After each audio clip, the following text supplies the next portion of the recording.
So, I want you to picture a massive robotic arm on a factory floor, and it is perfectly welding a single joint. I mean, sparks are flying, it's got millimeter precision, and it does this perfectly every single time. Right, it's flawlessly executing that one specific task. Exactly. But now imagine we ask that exact same perfectly precise robot to assemble an entire engine. And 60% of the time, the engine just completely explodes upon ignition. Wow. Yeah, you'd shut the factory down immediately. You would Yeah. just stand there and like keep hitting the start button over and over. But the crazy thing is, in the world of artificial intelligence and scientific research, at least here in 2026, we are literally watching that exact explosion happen on a continuous loop. Yeah. And developers are just, pressing run again. They really are. And I think we are witnessing this fundamental misunderstanding of how intelligence scales. For the past few years, the entire tech industry has basically operated on this massive assumption. Which is what exactly? Well, the assumption that component-level mastery naturally aggregates into system-level success. Like, if an AI can accurately retrieve a specific chemical property, the assumption was that it could just string 1,000 of those retrievals together to discover a new drug.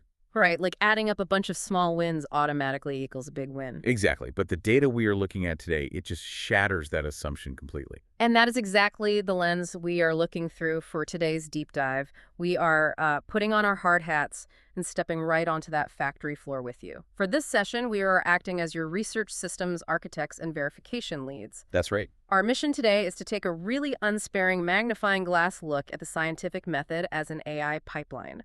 And we are pulling our data entirely from the newly released science chapter of the 2026 AI Index report. And, we should probably set the tone right now. We are leaving the magic and the wonderment of AI at the door today. Oh, absolutely. No hype allowed here.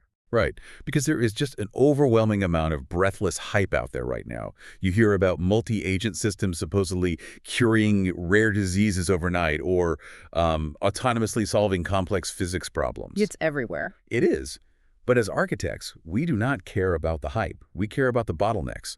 So we are framing AI and science today not as some miracle worker, but strictly as a multi-stage data processing pipeline. And as a pipeline, it is experiencing severe architectural failures, like catastrophic ones. The core premise of our deep dive today, and this is the central theme you're going to hear us come back to over and over as we dissect this report, is this massive architectural shift. The shift from isolated success to workflow failure. Yes, the shift from AI achieving, isolated success on single narrow tasks to experiencing complete and utter end-to-end workflow failure. So, okay, let's unpack this by starting at the component level. Because to understand why a complex system is currently failing, you really have to first look at the individual components where things appear to be working flawlessly. Right, that illusion of mastery is the very first thing we have to dismantle. If you are familiar with software engineering, you know the difference between a unit test and an integration test. Right, a unit test just checks if a single isolated function works in a vacuum. Exactly.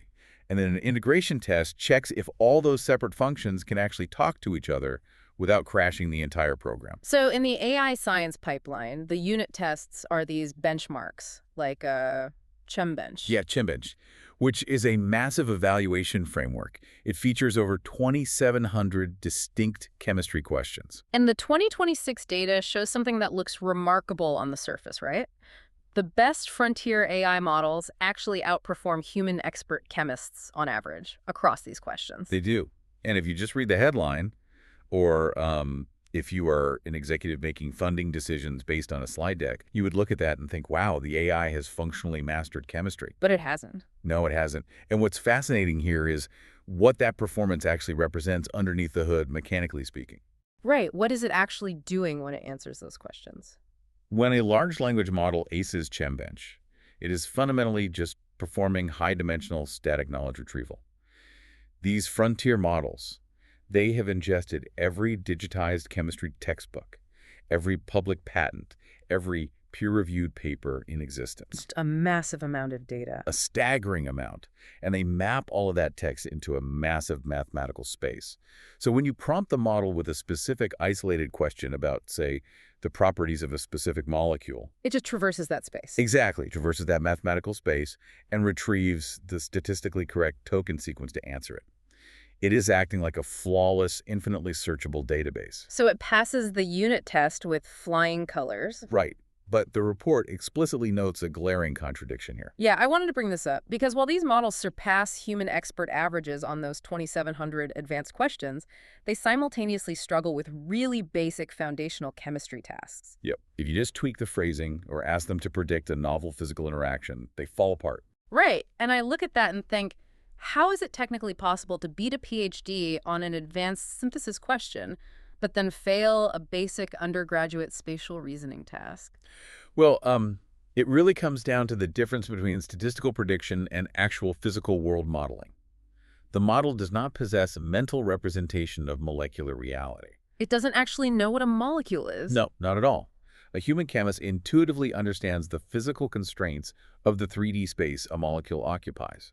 They understand that certain atoms physically cannot bend a certain way because of steric hindrance. Right, they bump into each other. Exactly. But the AI doesn't know what 3D space is.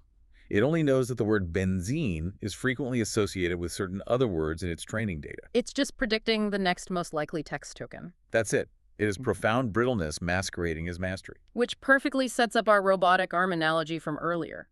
The AI is welding the single joint perfectly 99% of the time because it basically memorized the blueprint for that specific joint. Right. But now, let's ask the robot to assemble the entire engine and turn the ignition. Let's look at the integration test. This is where things get rough. Yeah. The 2026 report highlights a benchmark called Paper Arena, and this is designed to test end-to-end research capabilities. And Paper Arena does not ask a static multiple-choice question. It demands that an AI agent actually stitch together evidence across multiple different scientific papers. It has to do actual work. Real work. It has to orchestrate external tools to parse those PDFs and has to retrieve specific relevant data from massive tables and then actually run computations on that data using Python to arrive at a synthesized conclusion. So it is a dynamic, multi-step workflow. This is what actual scientists do every single day. They don't just answer trivia questions. No, they navigate a messy, multimodal environment to extract signal from noise. Right.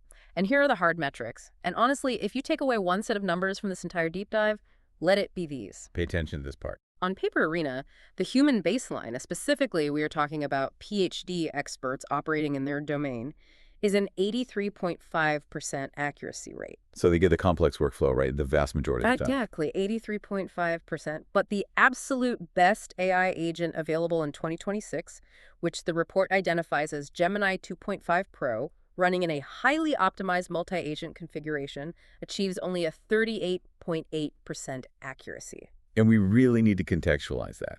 That 38.8% is the absolute high watermark across the entire industry. The best of the best. The best. Many other frontier models, systems that cost literally billions of dollars to train, they scored in the 20s and low 30s on this exact same benchmark. Okay, I have to push back on the mechanics of this because that disparity is just staggering. It's huge. If we just establish that the AI has the raw knowledge, it has the entire database of human chemistry memorized, it beat the human experts on ChemBench, why does the workflow fail so spectacularly? That is the million-dollar question. Right, because if the AI knows how to extract a table, and it knows how to write a Python script, why does the engine explode over 60% of the time upon ignition?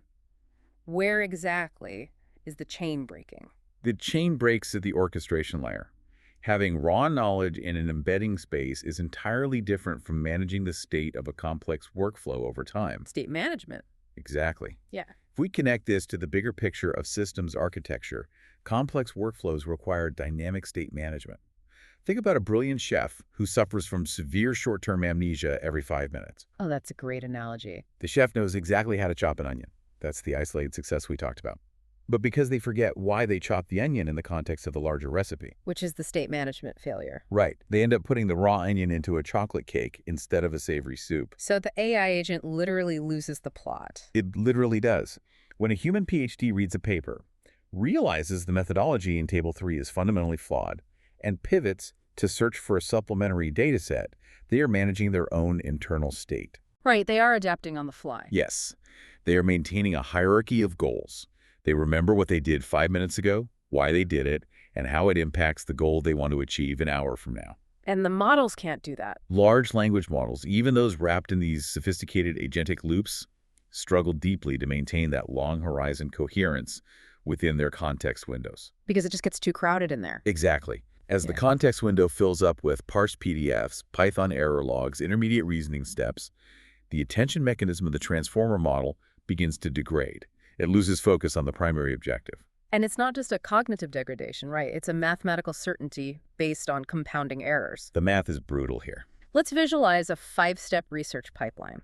The AI has to say, search a database, download a relevant paper, extract a specific data table, run a Python script to convert the units from metric to imperial, and then summarize the result. 5 steps. 5 steps. If the AI has a 90% success rate at each of those individual steps, which sounds fantastic in isolation, right? 90% sounds like an A grade. Exactly. But the overall success rate of that pipeline is 0.9 times 0.9 times 0.9 times 0.9. The compounding error rate means the entire workflow only succeeds about 59% of the time. And it drops incredibly fast. It does. In a 10-step pipeline, it drops to 34%. That math alone explains the 38.8% accuracy on Paper Arena. The pipeline is mathematically destined to collapse under its own weight. That compounding friction just destroys the final output. Yeah. The system simply cannot maintain the required precision over an extended sequence of actions. So here's where it gets really interesting to me. If the AI pipeline fails at orchestrating new end-to-end research because the dynamic state management is too complex, let's lower the bar. Let's lower it. What if we don't ask the AI to figure out a novel path? What if we just ask it to follow a literal step-by-step instruction manual? Can it successfully execute an existing, already successful scientific pipeline? You'd think so, but according to the 2026 data, the answer is a resounding, catastrophic no. Which brings us to the replication gap. And I feel like this is perhaps the most sobering section of the entire AI Index report. It absolutely is. Let's dive into Replication Bench. This is a target evaluation that tests an AI agent's ability to replicate entire, already published astrophysics research papers. Astrophysics, yes. Now let's think about what a published paper is. It is essentially a recipe. It gives you the methodology, the exact computational steps, the mathematical formulas, and the data parameters. It's basically a script. Right. Yet, the success rate for frontier models on Replication Bench is abysmal. The report states it is under 20%. Under 20, it's staggering. Under 20. If a published paper literally gives you the script, why is rerunning the test so impossibly hard for an AI? Isn't this just copy-pasting code? Well, scientific replication is never just a clean script. Anyone who has ever worked in a wet lab or tried to run another researcher's computational model knows that peer-reviewed papers are practically drowning in unwritten assumptions. Oh, like things they just leave out because everyone supposedly knows them. Exactly.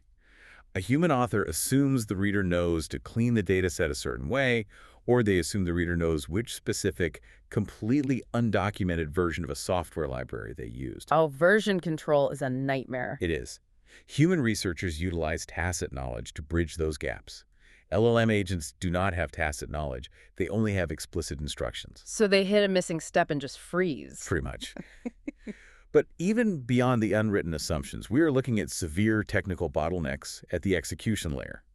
And the report provides incredible granularity on this through a benchmark called Universe. Right. Universe evaluates AI agents on Earth observation tasks. So we're talking about analyzing satellite imagery, processing geospatial data, that sort of thing. Yes. And the data shows LMA agents hit a mere 33% accuracy rate on this benchmark. But the real smoking gun in the Universe data is the bottleneck analysis. The agent's code fails 58% of the time. 58%. More than half the time the agent tries to write and execute a script to process the observation data, the code simply breaks. And we really have to unpack the mechanics of that 58% failure rate, because it isn't just random syntax errors. Scientific computing is highly bespoke. It relies on a fragile web of hyper-specific application programming interfaces, or APIs, and incredibly niche software libraries. The dependency tree is massive. Massive and brittle. When an LLM generates a Python script to process geospatial data, it is relying on patterns it saw in its training data, which might be 2 or 3 years old. So it's out of date. Right. They will confidently hallucinate a function call to a library like NumPy or GDAL that was deprecated in a recent update. Or it will try to blend 2 incompatible versions of a library together because they occupied similar spaces in its latent space. So the AI writes code that looks semantically beautiful. It looks perfect to a human eye. But practically, it throws a fatal dependency error the absolute second it hits the compiler. Exactly. And we see the exact same fragility in the biological sciences, too. Yeah, the report details Bixbench, which is a massive evaluation covering over 50 real-world bioinformatics scenarios. We are talking about tasks like taking raw genomic sequencing data and identifying genetic variants. Very critical stuff. Right, and on Bixbench, the absolute top models, we're talking heavyweights like GPT-4o and Claude 3.5 Sonnet hit roughly 17% accuracy. 17%. 17. This is the technology that we are told is going to cure aging, and it fails 83% of the time on standard bioinformatics workflows. I mean, if we connect this to the bigger picture, Bixbench reveals the architecture of failure we're dealing with at the data handling level. Bioinformatics research involves incredibly messy tool chaining. What does that actually look like in practice? Well, it involves really brittle file handling. Let's trace a standard pipeline. You take a raw FASTQ file from a DNA sequencer. You have to convert it, feed it into an aligner tool to match it against a reference genome, take that output, sort it, and put it into a variant caller. So it's passing the baton through like 5 different programs? Exactly. And these tools were often written by different graduate students 10 years ago, and they have incredibly strict domain interpretations. They expect the text in the file to be formatted down to the exact tab space. And if there is a single hidden character, the whole thing crashes. Precisely. In a standard 10-step bioinformatics pipeline, a single file handling error creates a cascading failure that immediately halts the entire replication process. Wow! The AI writes a script that outputs a file with an extra comma on line 40,000. The next tool in the chain reads that comma, panics, and throws a fatal exception. It's literally like a train derailing on the second mile of a 10-mile track. It is. But let's look at the recovery mechanism here. If I'm a human bioinformatician and I get a syntax error, I don't just throw my hands up and quit science forever. Right. You figure it out. Right. I read the error log, I realize I missed a comma, or I realize the file format has weird hidden characters. I open the file in a text editor, I write a quick, dirty script to strip out the hidden characters, and I hit run again. Humans adapt to the friction of reality. Why can't the AI agents do that? Because current AI agents lack robust organic debugging capabilities. When a human debugs, they step outside the process, build a mental model of why the failure occurred, and apply targeted logic to fix it. They understand the context of the error. Yes. When an AI agent hits an error, its response is strictly dictated by its prompt and its context window. Often it reads the error log and then it hallucinates a completely bizarre, convoluted workaround that further corrupts the data pipeline. Oh, so it makes it worse. Much worse. Or, even more commonly, it gets caught in an infinite loop. It will repeatedly try to execute the exact same broken code, slightly modifying a variable name over and over again until it exhausts its computational token limit and crashes. So rerunning the test isn't just following a recipe.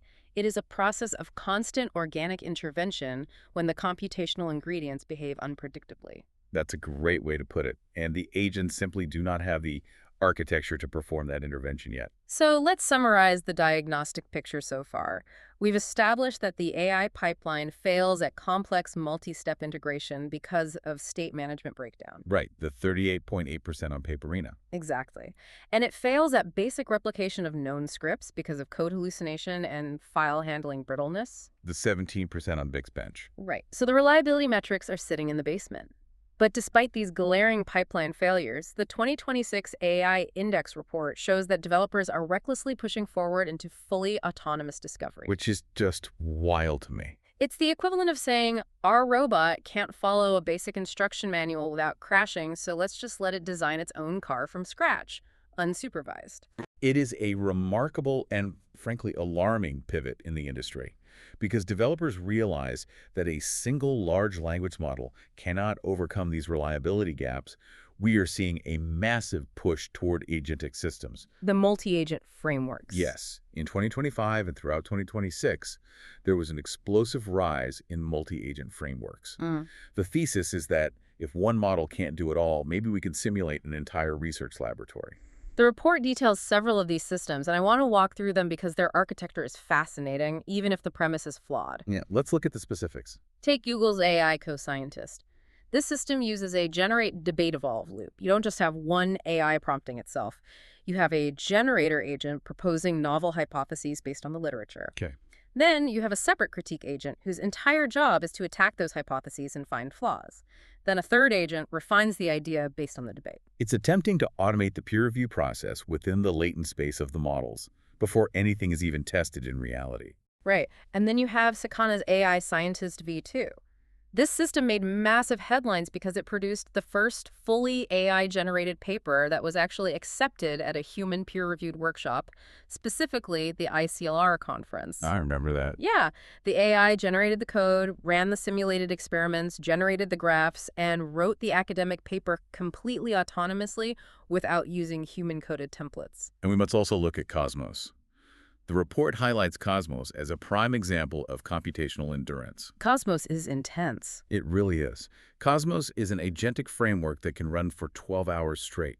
In a single session, it can autonomously ingest and read 1,500 scientific papers, and it executes an average of 42,000 lines of code to test its synthesized theories. Okay, 42,000 lines of code generated by an AI running unsupervised for 12 hours. If we go back to our factory analogy, this sounds like an automated factory churning out thousands of car parts that look mathematically perfect on a computer-aided design file. They look flawless on the screen. Right. The physics engine in the simulation says they work. The critique agent says they work. But when you take those physical parts and try to put them on the actual physical assembly line, the bolt holes don't line up. The engine block doesn't fit in the chassis. Exactly. What happens when a broken, low-reliability, multi-agent pipeline runs in reverse to synthesize novel science? Well, this raises an important question, and it is arguably the most critical bottleneck identified in the entire 2026 report. And what's that? The threat of hallucinated science. When an agentic workflow synthesizes a novel result, especially one born from an unsupervised 12-hour session running 32,000 lines of code, the output often looks structurally and computationally correct. It passes the semantic smell test. Exactly. The syntax is right, the formatting is perfectly academic, the graphs look completely professional. But does it pass physical validation? Does it survive contact with the real world? And the report has a terrifyingly clear, data-driven answer to that question in the biological sciences. It really does. If you are listening to this and wondering why, despite all this AI hype, a tidal wave of new miracle drugs hasn't hit the market yet, this next benchmark is your answer. This is the reality check. Let's talk about the Adaptive NEPA Binder Challenge. This was a physical validation test, not a software simulation. They asked frontier AI models to autonomously design protein binders that could target and neutralize the Nipah virus. So a real-world biological threat. Exactly. The AI systems spun up, ran their multi-agent loops, and generated over 1,000 novel protein designs. 1,026 to be exact. And on a computer screen inside the simulation, these 1,026 proteins looked like valid, highly functional designs. They were structurally plausible. The discriminator models evaluating them calculated that the amino acid sequences would fold correctly and successfully bind to the virus. Plausible. That is the most dangerous word in science right now. So the researchers took these 1,026 AI-generated designs out of the simulation and actually synthesized them in a physical wet lab. Real chemicals, real pipettes, real reality. Yes. Out of over 1,000 designs that the AI confidently declared were successes, only 99 actually successfully bound to the target virus in the real world. So over 900 of them failed immediately upon physical synthesis? Just immediate failure. And out of those 99 that actually bound to the target, Exactly. 0 neutralized the virus. 0. Wow. 1,026 perfectly formatted hypotheses, resulting in absolute 0 physical utility. This perfectly encapsulates the new verification bottleneck. We have fundamentally inverted the economics of the scientific method. How so? Well, historically, generating a highly plausible, mechanically sound hypothesis was the hardest and most time-consuming part of science. It took humans years of study to propose a good idea. Right, coming up with the idea was the bottleneck. Exactly. Computation and AI have now made hypothesis generation cheap, frictionless, and essentially infinite. But wet lab experimental validation, actually synthesizing the protein, running the cell cultures, testing the binding affinity in the physical world, that remains incredibly expensive, it is painfully slow, and it is strictly finite. You can't just spin up 10,000 cloud instances of a physical petri dish. Exactly. You need real lab space, real reagents, and real human technicians. Right. And if an AI agent inherently operates with a 38.8% accuracy rate on complex workflows, as we saw in Paperina, and it is empowered to run for 12 hours straight, generating thousands of hypotheses, it is going to flood the scientific pipeline with highly convincing false positives. It threatens to completely bankrupt the physical verification infrastructure of science. It really does. A human lab could spend millions of dollars and years of postdoc labor manually chasing down 1,026 protein designs that an AI confidently hallucinated, only to yield zero actual results. It is the ultimate denial of service attack on the scientific method. The AI is spamming reality with plausible garbage. Plausible garbage. And because the outputs look so structurally convincing, as we saw with the Sakana AI paper being accepted at a legitimate human peer-reviewed conference, the human filtering system is breaking down. We can't tell the difference anymore until we test it. Right. We are generating hypotheses faster than the physical universe allows us to test them, and a massive percentage of them are fundamentally flawed because of the underlying reliability gap in the agents generating them. It is a profound misalignment between digital generation and physical grounding. The models are grading their own homework in latent space, but they lack a true physics engine to calculate the messy reality of the physical world. So what does this all mean for you listening? Let's zoom out and summarize this architectural diagnosis we've been walking through today. Right, let's tie it all together. Based on the cold, hard data in the 2026 AI Index report, AI has absolutely mastered the static component-level tasks. That is the era of isolated success. It can retrieve knowledge and crush a multiple-choice chemistry test better than a human expert. But it fundamentally breaks down during dynamic orchestration. It experiences severe end-to-end workflow failure because it cannot maintain state and it cannot dynamically debug friction. The defining metric to remember from 2026 is that stark contrast on Paperina. The 83.5% expert human baseline versus the 38.8% AI agent accuracy. That 45-point gap is where the friction of reality lives, and until we fix that architecture, we are stuck. It is the immense gap between retrieving knowledge and actually doing the grueling work of science. Until that end-to-end workflow reliability improves natively, and I mean not just by adding more agents, but by fundamentally changing how models reason over time, these systems are going to continue generating a massive surplus of hallucinated science that fails the moment it hits the physical lab. Which leaves us with a final, lingering systems architecture question for you to mull over. We've talked extensively about the immediate threat of flooding finite wet labs with infinite hallucinated hypotheses. But what happens in the long term structurally to the digital ecosystem? Oh, this is the really scary part. If autonomous agents like Cosmos are churning out tens of thousands of highly plausible, perfectly formatted, yet physically incorrect scientific papers and publishing them to preprint servers, what happens in 2028? When the next generation of models is trained on that data, Exactly. What happens when the developers try to train the next generation of AI models by scraping the internet only to ingest a massive data ecosystem polluted by their own hallucinated, unverified science? we're looking at a potential model collapse. Right, where future AI systems learn the physics of the universe not from reality, but from the 1,026 failed protein designs confidently asserted as truth by their predecessors. If we poison the well of scientific literature with plausible garbage today, how will we ever train an AI to know the truth tomorrow? It's a sobering thought. It really is. That clear diagnostic X-ray machine we used to rely on to measure our scientific progress, it's looking pretty murky right now. Thank you so much for joining us on this deep dive. We'll see you next time.